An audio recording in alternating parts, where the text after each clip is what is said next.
Hello everyone. Now another refugee crisis seems to be unfolding on our eastern borders and this is from the Myanmar side. इसको लेके ministry of external affairs ने Thursday को deep concern express किया है और वो बोल रहे हैं कि सिचुएशन को वो क्लोजली मॉनिटर कर रहे हैं।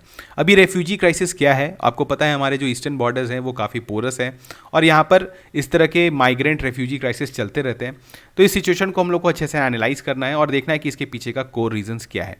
Now you are watching the YouTube channel of Educami. My name is Anshuman and today we are going to cover a very important news. Now if you want to access all the free resources given by Educami, all you need to do is scan this QR. Now if you like this video, you can hit the like button and you can subscribe to the channel. अब देखिए ये जो region associated है with this refugee crisis, तो ये है Rikhawdar area in Myanmar Chin state. तो Myanmar का अगर आप देखेंगे यहाँ पर मैप देखेंगे तो यहाँ पर ये चिन स्टेट है। चिन स्टेट में एक रीजन है दैट इज कॉल्ड रिखवदर और इंडिया के साइड ये माइग्रेंट्स कहाँ पर आ रहे हैं तो ये है जोखातर रीजन इन मिजोरम। तो अभी करेंटली जो जो प्रॉब्लम चल रहा है, रेफ्यूजी क्राइसिस चल रहा है, ये अभी मिजोरम से ही एसोसिएटेड है, लेकिन इंडियन गवर्नमेंट इसको क्लोजली वॉच कर रही है क्योंकि ये सिचुएशंस एस्केलेट कर सकते हैं और दूसरे स्टेट्स में भी ये रेफ्यूजी प्रॉब्लम्स हो सकता है।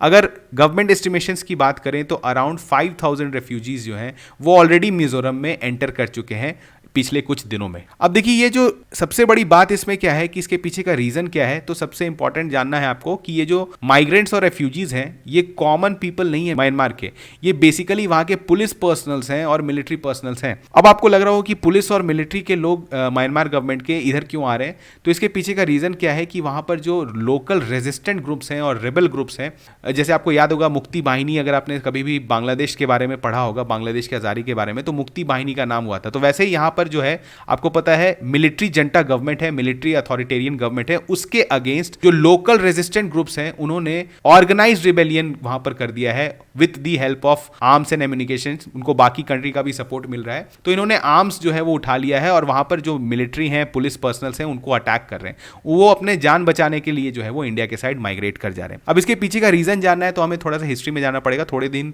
2-3 साल पहले चलना पड़ेगा। आपको पता है 2021 के समय जब कोविड फैला हुआ था, जिस समय हम लोग वायरस को कंट्रोल करने की कोशिश कर रहे थे, तो उस समय ही मिलिट्री जो है, म्यांमार की मिलिट्री, उन्होंने इस एडवर्सरी को अपॉर्चुनिटी में बदल दिया और वहां पर उन्होंने मिलिट्री जंटा गवर्नमेंट स्टैब्लिश कर दिया। मिलिट्री कूप हो गया, वहां पर जो डेमोक्रेटिकली इलेक्टेड लीडर्स और गवर्नमेंट थे उनको उन्होंने रिटेन कर लिया और वहां पर उन्होंने मिलिट्री अथॉरिटेरियन गवर्नमेंट स्टैब्लिश कर दिया। नौ कुछ इंपॉर्टेंट लीडर्स थे, जैसे आपको पता है आंग सांग सुई की थी, इनको भी डिटेन कर लिया गया, इनके अगेंस्ट बहुत सारे केसेस लगा दिए गए और अभी इनके नो अबाउट्स के बारे में हमको ज़्यादा नहीं पता है, वेयर अबाउट्स के बारे में नहीं पता है, लेकिन जो है अभी आप बोल सकते हैं कि वहाँ पर पूरी तरह से अथॉरिटेरियन रिजिम है।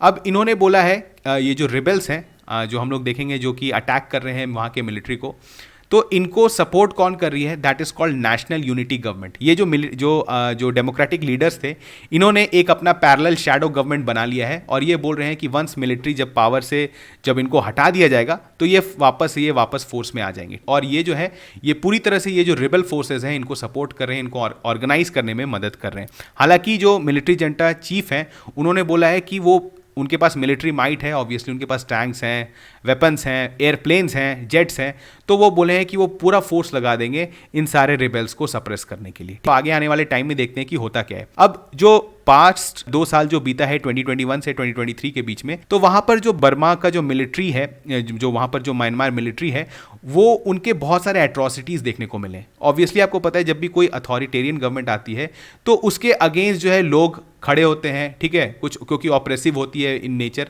तो उनके अगेंस्ट जो खड़ा हुआ तो उन्होंने एक्स्ट्रा जुडिशियल किलिंग कर दिया, टॉर्चर किया, आर्बिट्री अरेस्ट किया है, फोर्स डिस्प्लेसमेंट्स किया है और इसके अलावा जो है माना जाए तो लूटिंग, एक्सटॉर्शन और सेक्सुअल वायलेंस भी किया है।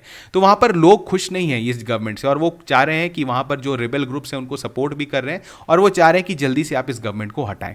अब यहां पर अगर आप देखेंगे एक जो स्पोक्स पर्सन है इस नेशनल यूनिटी गवर्नमेंट का, उनके द्वारा ही एक इंटरव्यू कंडक्ट कराया था न्यूज़पेपर ने, तो उनके अनुसार उन्होंने कहा है कि अक्टूबर 27 से ये रिवॉल्यूशन स्टार्ट हुआ है।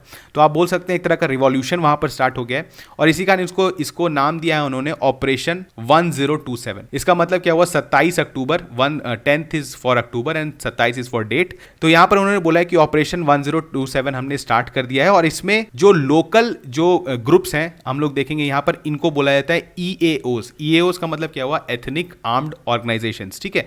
तो यहां पर कुछ है, इनका नाम है जैसे Myanmar national democratic alliance army MNDAA, इसके बाद तांग नेशनल लिबरेशन आर्मी है और अराकन आर्मी है। तो यहाँ पर इन्होंने मिल के एक ऐसा ऑर्गेनाइजेशन बना लिया है और ये काफ़ी ऑर्गेनाइज वे में काम कर रहे हैं। ऐसा नहीं है कि छोटे ऑर्गेनाइजेशन है, इनके पास काफ़ी वेपन्स हैं और ये पूरी तरह से वहाँ पर आप बोल सकते हैं मिलिट्री को परेशान कर रखे हैं और बहुत टाइम अगर आप देखेंगे तो बहुत सारे रीजन्स में इनका कब्जा हो चुका है ऑलरेडी। अब देखते हैं यहाँ पर ये जो 3 ऑर्गेनाइजेशंस की हमने बात की, इन्होंने जो है एक जॉइंट स्टेटमेंट इशू किया ऑन October 27। इन्होंने बोला है कि हमारा ऑब्जेक्टिव क्या है, eradicating the oppressive military dictatorship, a shared aspiration of the entire Myanmar populace. और वंस मिलिट्री गवर्नमेंट जो है वो हट जाएगी तो उसके बाद जो हमने देखा ये नेशनल यूनिटी गवर्नमेंट जो कि डेमोक्रेटिकली इलेक्टेड थी, उनको वापस रीस्टैब्लिश करने की बात हो रही है।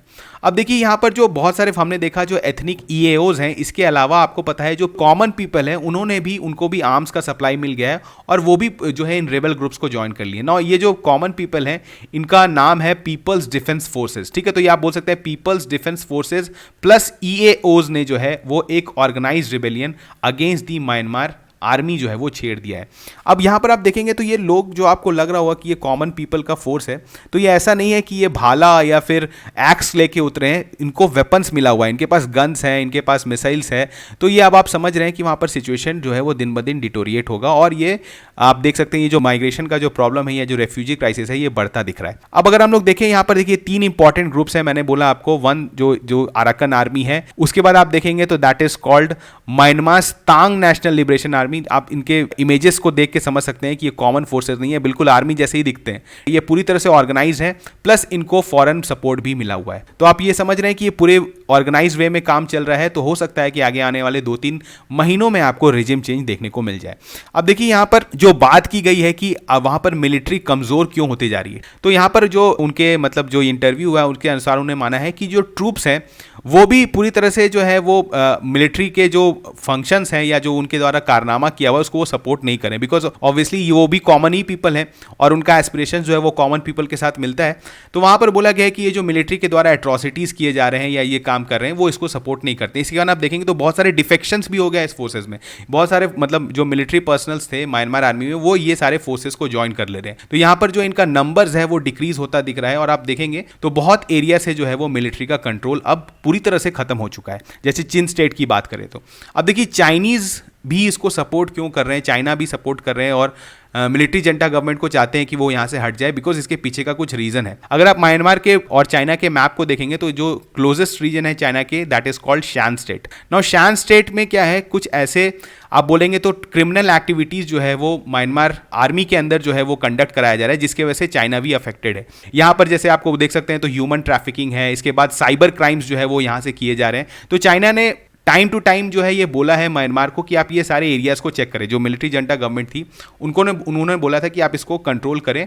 हालांकि जो माना जाता है कि मिलिट्री को यहाँ पर से थोड़े से फंड्स मिलते हैं, पैसा मिलता है इस सारे इलीगल ट्रेड से, तो मिलिट्री इसको कंट्रोल नहीं करना चाह रही थी। तो चाइना ने बोला कि ठीक है, तो हम लोग क्या करते हैं, हम आर्म कर देते हैं आपके बाकी रिबेलियंस को। तो इन्होंने जो है सप्लाई कर दिया अराकन आर्मी को और बाकी जो रिबेल ग्रुप्स हैं उनको आर्म्स सप्लाई कर दिया है और अब जो है वो मिलिट्री के अगेंस्ट जो है उन्होंने आर्म रिबेलियन छेड़ दिया है।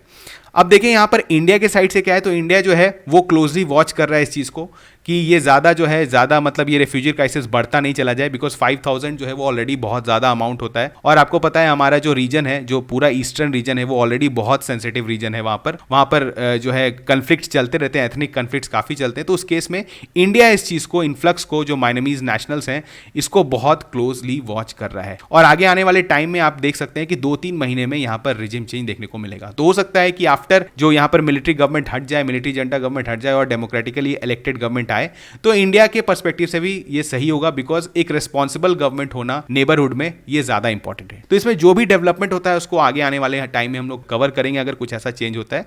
लेकिन अगर आपसे यूपीएससी पॉइंट ऑफ व्यू से आप बोलें तो आपसे म्यांमार क्राइसिस पर बेस्ड आपसे मेंस क्वेश्चन पूछा जा सकता है। इसके अलावा प्लेसेस इन न्यूज़ मैंने आपको ऑलरेडी बोला, जो भी कन्फ्लिक्ट एरियाज होता है उसको आप जरूर देखें, बिकॉज इस पर बेस्ड आपसे जो है डायरेक्टली जो होता है प्लेसेस पर बेस्ड मैचिंग क्वेश्चन आपसे प्रीलिम्स में पूछा जा सकता है। ठीक है, तो चलिए मिलते हैं नेक्स्ट वीडियो में, तब तक थैंक यू।